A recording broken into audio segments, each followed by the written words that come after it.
What I learned about fathering from my own dad was what not to do, because my own dad wasn't around most of the time when I was growing up, and I didn't actually have a relationship with him until about 10 years before he died.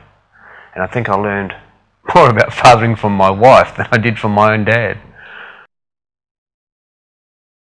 In hindsight, I don't think I was very good at telling them that I loved them.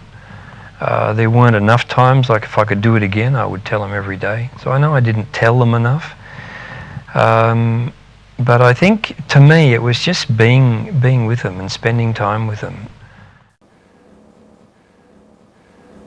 The love is unconditional, and you know, if things become awkward, they may not see you as the first port of call. It may be chatting with a friend, or maybe say it's something at school, talking to a teacher about it, but you're there. You can easily say to a child, you know, I love you and you're special, but I think they've got to be told.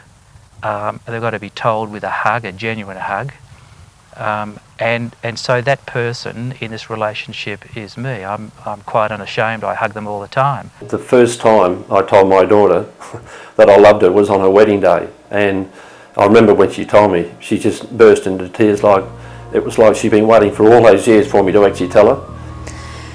On my wedding day, when he did tell me he loved me, finally, because it only took 25 years to do, it made me realise that he had noticed that I was this living being in his life, that I did mean something to him. So we both really had a good cry, and I think since that day it's just been something that I've actually almost broken the ice, which sounds a bit funny, but... Yeah, very, very emotional. Very emotional. Yeah, I'm very teary-eyed.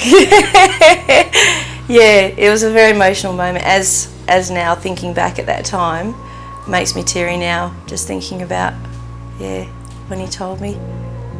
Yeah. It's a lot easier now that I've actually done it, which obviously I've taken a lot too long to tell them, but now it's happened. It's one of the best things, yeah.